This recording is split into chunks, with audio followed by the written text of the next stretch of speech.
Bijouterie Santia, mividy volamena. Voninandray anao ny alatsinainy hatramin'ny sabotsy. Lavage Kiri, ofinaritra ny tontolo andronao. Manomtra ho anao ny Le JT. Brushing, coiffure, coloration, osez tout avec Gliss Intense Thérapie. Alors, avant de les couper, essayez Gliss Intense Thérapie.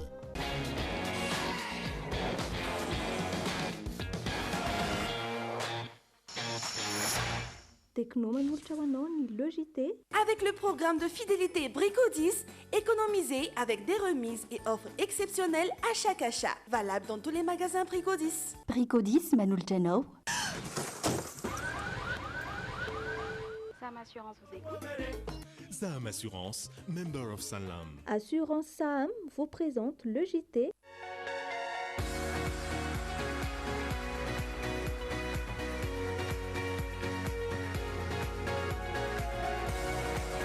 Yaourt Iti, le yaourt préféré des Malgaches.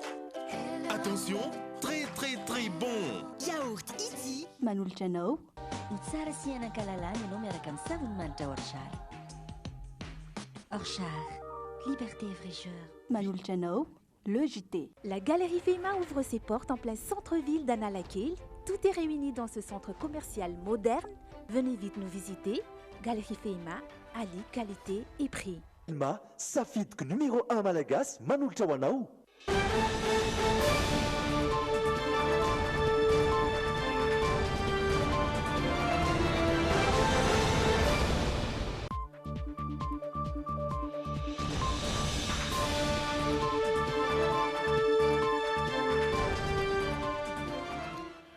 Niarabantsika rehetra izay tsy dianay any atokantrano amin'izao takariva ny larobia fa efatra ny volana desambra izao tonga soa ato anatin'ny fotoanany famparana-baovao reto ny lohateny izay hojerevantsika dia ny mikasika ny fanambarana izay nataon'ny seni androany mikasika ny izay lisy mpifidianana izay teo ihany koa ny mikasika ny fahamaizana teny beorika ny filin box izay may moa zany isan'izany ny magazay eo amin'ny galerie mialy izay lasibatry ny fahamaizana vomaly ariva lasa teo ary ny anivelany izay hojerevantsika ihany koa dia raharaha ukrainiana nienjehana ny filoha Donald Trump izay voalaza ho manararoam-pahefana ny filoha any an-toerana amin'izao fotoana izao nisy ary ny fanambarana ny voaka tamin'ity androany ity.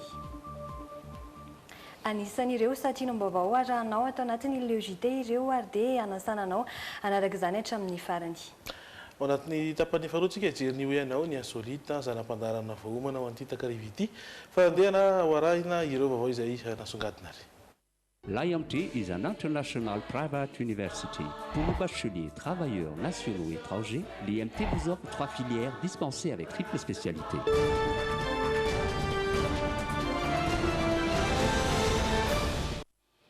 Nanda ny fampangana azy ho mpanodikodina vato sy mpanodikodina lisy mpifidianana ny seni tamin'ny alalany fanambarana izay nataon'ny filohany Hery Rakotomanana androany.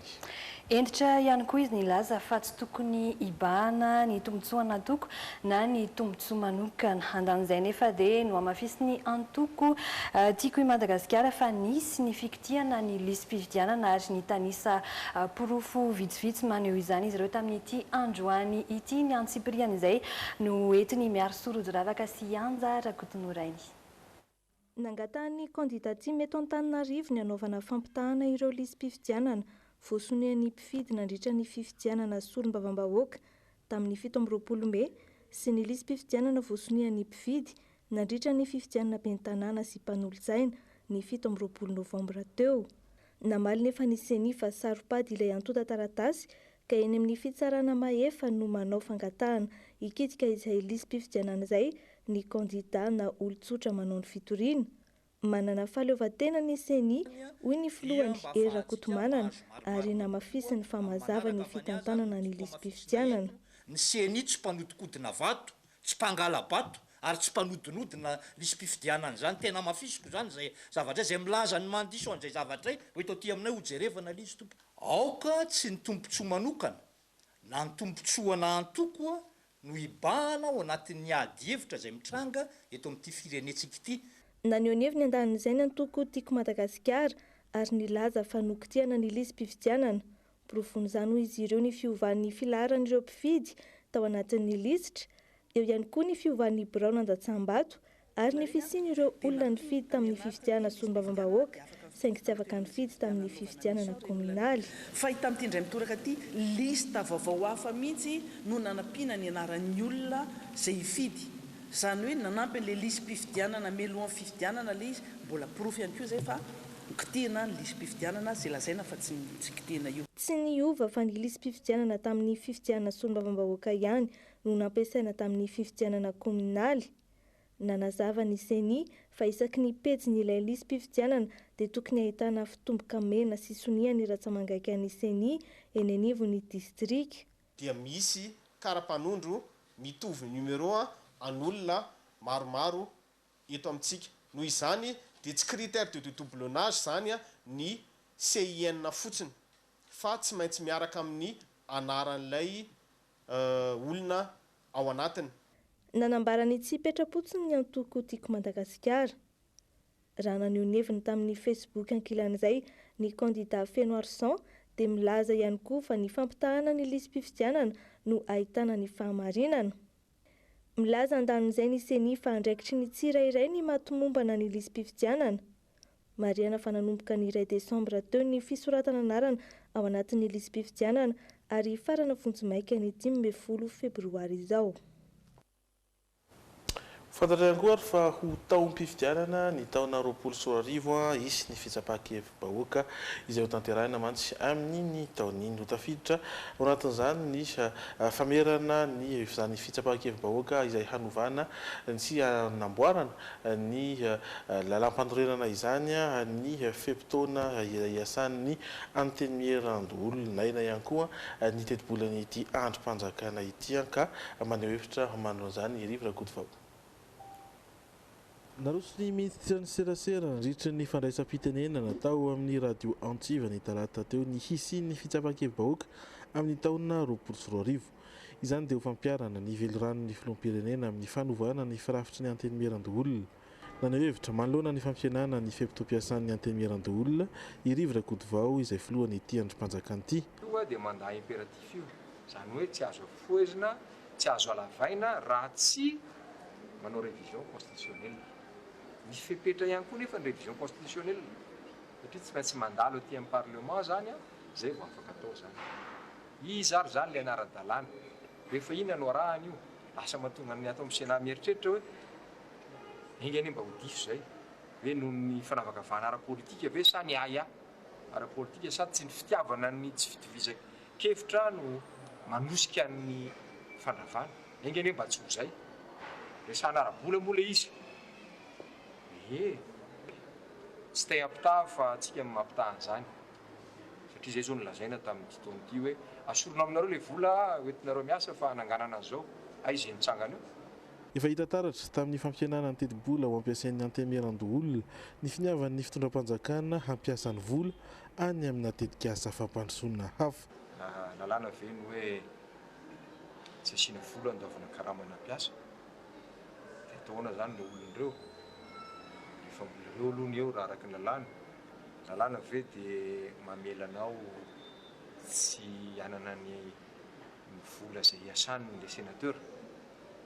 Rehefa mbola eo aloha eo raha tonga amin'ny fotoana eo avekiny mandeha zany hoe dia rava hono adry zay mandeha fa anatin'ny ara-dalàna fotsiny. Zay fotsiny ilay izy fa asarotom-potondra moa izy fa lasa velorano le fandravananay ka le velorano ve zany ambonin'ny lalàna. Handalo eny amin'ny olona ilay volavolan-dalàna maritra ny teti-bolam-panjakana 2024.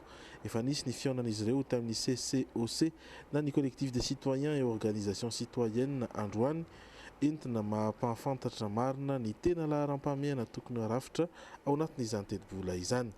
Vola izy koa ny fampiatsoana ny ministra ny vola mikasika ny volavolan-dalàna mamaritra ny teti-bolam-panjakana hatrany. Fa nandalo hodinian'ny vameran'ny serasera tsy ny fifandraisana teny anivon'ny anteny mieram-pirenena omaly kosa ilay volavolan-dalàna hifehy ny serasera eto amintsika. Andininy valo no nasiany ministera fanitsina ka atao ireo nankatoavina sy tsy nankatoavina hoentiny Angela Lena, Andriamasy sy Dolphe Rakotiniaina ao anatin'ity fanadihadiana manaraka ity ary ireo nasy mpanitsina ireo. Na ny ministera ny serasera izay nandefa ny volavolan-dalàna taoriny fanitsiny na ny voamerany serasera sy fandraisan'ivony antimera-pirenena dia samy resy lahatra fa tsy tokony fonjainy intsony ny mpanao gazety rehefa manao heloka amin'ny asany. Na izany aza dia mitanana trano lamandy. Ity farany izay nasy mpanitsina kely ny andininy sasany. Naverina amin'ilay minima, izany hoe le taha farany ambany, le izy satria nakariny zareo 3 millions d'ariary manko ny taha farany ambany, dia 6 millions d'ariary ny farany ambony, dia nalatsaka ilay zany natao taha farany ambany 1 million d'ariary. Izany hoe fanatsara dia napetraka eo amin'ny fahendren'ny fitsarana zany no maka n'ilay taha sahaza ho sazyn'ilay mpanao gazety manao fandikan-dalàna amin'ny asa fanaovana gazety zany araka ilay lalàna. Zay zany natao. Fa misy anankiray ao lamandy anankiray tsy nikitiana, lay 5 millions d'ariary hatramin'ny 10 millions d'ariary. Mana ny hevitra tsy niteny atao anatin'iny zany, tsy namoaka ny hevitra, ny antony tsy nitenenako dia zao. Apetrako mihitsy io ministera io tonga saina hoe ny fanaovana politika dia ohatran'ny kodiaran-tsarety. Androany ianao eto, dia raha pitso ianao maketo, dia raha afaka pitso ianao miverina eto indray. Ka zao, androany izy mety tsotratra an'ilay 10 millions d'ariary, fa raha pitso izy mety tsotratra an'ilay 10 millions d'ariary. Dia aleo izy mba ho fatoran'ny heviny hoe kay narary ny zavatra nataontsika iny. Isanankatoavina sy olomavamoaka ao anatin'ny voamerany serasera ihany koa ny fanitsina nenty ministeran'ny serasera fa tsy dira ministera intsony ny makasika ny fanomezana lisansa anokatrainao manjery sy ny fanaramaso ary fanakatonana izany. Tsy dira ministera ihany koa ny makasika ny lafitra ny mpanao gazety sy ny asany. Tsika tamin'ny taloha rehefa mifidy lafitra tsy nasitsika an'izany hoe ohatr'izao fomba fanonganana ny biraonao lafitra zany, fa ny antsika rehefa lany président dia mipetraka eo. Dia tamin'ity zany izy nampidiriny ministera tao zany hoe asio fomba afahana manongana n'ilay président no lafitra, dia zay ny tsy pahanay zay hoe le mpanao gazety tsy dia manana loatra n'izay io zany, tsy hoe ohatrany hoe zavatra misy karama be ny ho lafitra ka hoe dia tena hoe andao mihitsy ahongana le eo raha ohatra ka anina, fa zay lany dia lany eo zany. Betabe ny mpanao filohan'ny lafitra lany tsy neken'ny mpanao gazety tao anatin'ny fomba fifidianana, fa rehefa eo iny dia navelantsika teo dia tapitra mandany dia manolo indray tsika, satria ny mpanao gazety tsy mitovy amin'ny teny mera-pirenena. Hoe rehefa mivory teny mera-pirenena dia tia tsy mazasa dia mora mamaritra n'ilay quorum, fa tsika ny rehefa mifidy isaky ny faritany manao fifidianana ny atratrarana quorum zany sarotra be, dia zay ny nanalana azy. Nasy mpanazavana ihany koa ny makasika ny TNT. Raha mpitso no hodiniany sy olomavamoaka ao anatin'ny virimbe azon'rehetra hatrehana ity lalàna ifeny serasera eto Madagasikara izay nasy mpanitsina ity. Sy atao anatina dokam-barotra resika iveroneto afaka fotoana fohy. Ito ny logité ary ny vaovao izay nisokatana hatrany no mbola hojerevantsika satria nisy ny haintrano izay nitranga teny Beoritika omaly efa amin'ny famaranana ny folakandro iny. Maitsy nisy noraisina ny Filine Box izay isan'ireo magazay ao anatin'ny galerie Mialy lasibatra ny famaizana omaly ariva. Court-circuit no nitarika ny firehetana taorian'ny tombana nataon'ny sampana mpamonjy voina, naharitra ora iray teo ny famonoana ny afo ary mahita ao anatin'izay avokoa ireo kojakoja fety miaingo izay maro anisa tamin'ireo entana izay amidiny magazay. Irindra Tahiry sy Rivinirina Tekaleo no mitaritra ny andindiny izay. Tsy mbola nanome alalana ny akanasary ny fahavoazana taorian'ny fahamaizana ny tranga omaly ariva aloha ny tompon'ireto tranombarotra may tato amin'ny magazay etsy Beoririka ireto. Mbola nao tatitra mifandray amin'izay ihany raha teo ny tompon'ny magazay aorian'ny tombana ataony raha fanazavana. Saingy raha ny hita aloha dia mafimafy ihany ny fahavoazana tamin'ireo entana izay tafajanona tao. Akanjo, kiraro sy finday ireo no entana tamin'ireo efitra roa kilan'ny afo, hoy kosa ny tatitra avy amin'ny sampana mpamonjy vonona. Court-circuit nitarika ny afo, nanomboka tamin'ny 700 izay firehetana izay, ary tsy levina tanteraka raha tsy tamin'ny fitora sasany mahery teo. Ny sampana mpamonjy vonona no tompona andraikitra voalohany tamin'ny famonoana ny afo, ary nampindreo polisy avy amin'ny boriboritany fahatelo sy ny miaramila ny RMA ary ny CPC. Vaovao hafa kosa indray dia trano famakiam-boky miisa 520 manerana ny nosy no efa tafatsanga ny fikambanana Trade Union tato anatin'ny roapolo taona ny jorony. Ahitana ireo tambazotrana famakiam-boky ireo avokoa ny faritra 12 eto Madagasikara. Fiara-miasa akaiky amin'ny orinasa Star no nahafana nanaparitaka ireo boky aman'alina izay tsinjaraina isan-taona amin'ireo tambazotra ireo. Ho fanamariana ny fahasivy-taona ny fiara-miasa sy ho fanamafisana izany dia nahazo famatsiam-bola avy amin'ny Star ny Trait d'Union ampiroboroboana ny famakiam-boky eto Madagasikara. Mijoro ary mihodina araka ny tokony izy ireo fitoerana famakiam-boky na ny klik rehetra manerana nosy tato anatin'ny 17 taona nisiny. Faritra Sarodalana no nezana nametrahany ireo klik ireo mba ahafahan'ireo ankizy tanora any an-toerana hanana anjara amin'ny fanovozana fahalalana amin'ny alalan'ny famakiam-boky tahaka ireo ankizy an-tanan-dehibe. Boky vaovao manodidina ny 2 alatra amin'ny 3 alina isan-taona eo no azon'ny Trait d'Union avy amin'ireo mpanonta boky ho an'ny ankizy ao Frantsa. Ny orinasa Star no niandraikitra ny fitsinjarana ireo boky ireo any amin'ireo klik 2020. Tamin'ny taona 2010 dia nanampy anay manaim-poana amin'ny fanapariahana sy fitatainana ireo boky ireo ny orinasa Star. Izany hoe ny boky dia mampiainga miaraka amin'ny COCA sy ny THB dia atena any amin'ireo klik moa zany dia ny tranomboky ny foloan'ny Trait d'Union manerana ny nosy. Ho fanavaozana sy fanamafisana izay fandraisana anjara ny Star amin'ny fampiroboroboana ny famakiam-boky eto Madagasikara izay ihany koa dia nanolotra folo-tapitrisa ariary ho an'ny fikambanana Trait d'Union izy ireo. Avaozina ihany koa ny famatsiana sy fanofanana ny mpiasa sy ny mpanety anao amin'ny tranombarotra amin'ny tambazotra klik rehetra.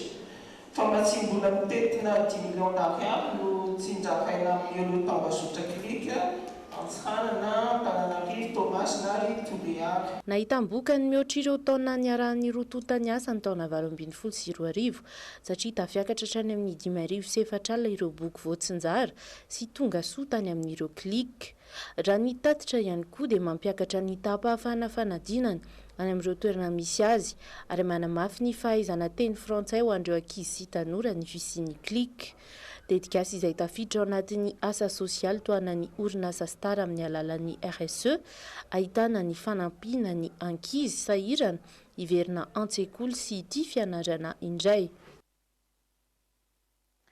Famlaza ny anatanteraka fivoriam-beny CSS sampana Antananarivo amin'ny Zoma fa ny volana Desambra ho avy izao ho an'ny androany kosa dia nanatanteraka famelabelan-kevitra teo amin'ny Esplanady Ankatso. Ny CSS sampana Antananarivo nandritra izany fotoana izany ary no nampahafantarin'izy ireo amin'ny mpianatra ny olan'ny fampianarana ambony mitondra ny fanampana-zavana ary ny filohan'ny CSS sampana Antananarivo. Ny antso tany amin'ny ministera-pia hoe zao ny fampiresahana tany amin'ny primature ny alatsinainy heriny dia mba halefaso ny dossier ho an'izay olona ara-dalàna tokony sitraka ny mendeana aktivité.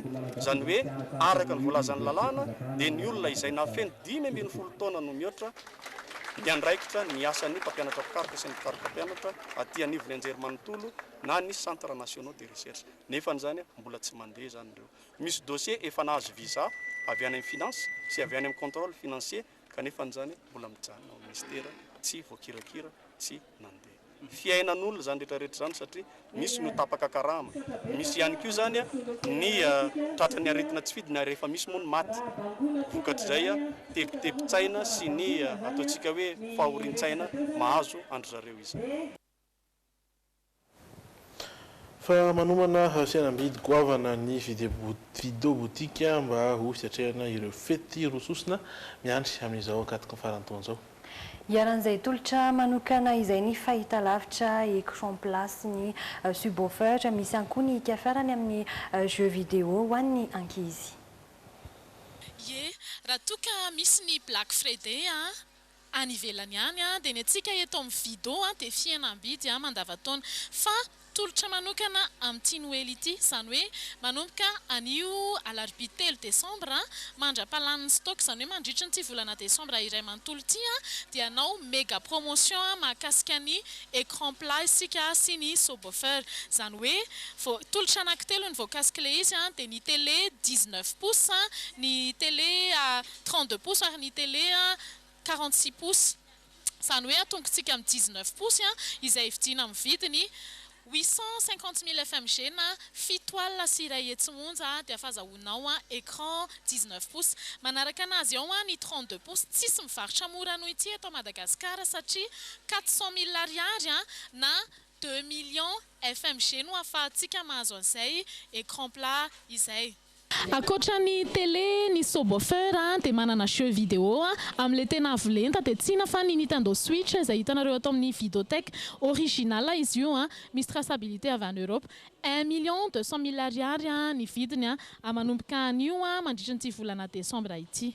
Amin'ny vidin'ilay izany hitako tsara hoe matono zany le vidiny satria mahita an'ilay prix an'ilay olona sasany mivarotra an'ilay izy dia 8 millions vidin'ilay izy any amin'ny zareo nefa ato ilay izy atao amin'ny Videothèque ilay izy 5 500 000 francs dia hitako tena hoe afa-po zany amin'ilay vidin'ilay izy. Akoatran'izay rehetra izay dia ity misy fitaovana hierovatsika ny fitaovana rehetra ampiasaina ao an-tokantrano amin'ny fiakaran'ny herinaratra sy ny fidinan'ny tampoka dia tsinona fa ny stabilisateur. Dia mbola manana tolotra ihany koa ny vidéo amin'izany satria raha stabilisateur 1000 watts dia amin'ny vidiny 90 000 ariary no anjifantsika an'izany. Misy hatramin'ny 2000 watts nefa ato amin'ny vidéo raha ohatra ka tianao ateza ny écran plat, tianao ateza ireo électroménager rehetra ampiasaina ao an-tokantrano dia azadino ny manjifa stabilisateur amin'ny fitaovana rehetra izay ampiasaina ao an-tokantrano.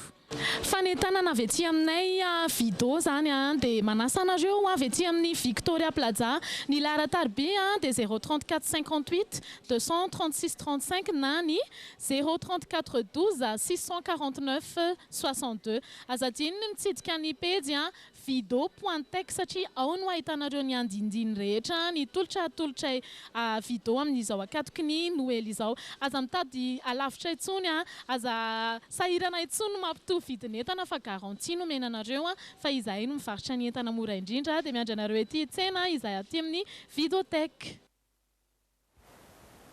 Zerentsika indray ny maresaka avy any ivelany. Raha Ukrainiana ny anjehana ny filoha Donald Trump ireo olom-boafidy demokraty ao États-Unis voalaza ho manaroba pahefana ny filoha Donald Trump araka ny fanambarana nataon'ireo olom-boafidy demokraty ao États-Unis tanjona moa ny anala azy eo amin'ny fitondrana ary efa eny am-pelatana ny fitsarana ny fiampanganana nataony antoko demokraty ny filoha Donald Trump amin'izao fotoana izao. C'est une nouvelle étape dans la procédure de destitution de Donald Trump. Raha maro no anenjehany antoko demokraty amerikana ny Donald Trump efa hatry ny ela no nanaovan'izy ireo fanadihadiana mikasika azy. Voalohany hampangana azy ny fifanarahana nataony tamin'ny zareo Ukrainiana ahazo alalana hitsabaka amin'ny fifidianana filoham-pirenena ao États-Unis amin'ny taona ho avy. Voalaza ho manitraka antsokosoko ny filoha Ukrainiana anara-maso. Ny mpitarika ny antoko demokraty ao États-Unis amin'izao fotoana izao ihany koa i Donald Trump. Tanjona ny anao izay amelezana azy amin'ny fifidianana amin'ny taona ho avy araka ny fanambarana izay navoakan'ireo antoko demokraty. Tambazany volabeatra amin'ny 700 tapitrisa dolara i Ukraine amin'izao mba ahazoany vaovao momba io lehibe ny antoko demokraty io. Fiampangana manaraka na atony Donald Trump ihany koa ny fahazoana rarina anao fanadihadiana manokana momba ny fitantanan-draram-panjakana. Norarany tsy hijoro vavolombelona manoloana ny fiampangana samihafa ireo olona manodidina azy. Efa eny am-pelatana ny fitsarana ny fiampanganana nataony antoko demokraty ny filoha Donald Trump amin'izao fotoana izao.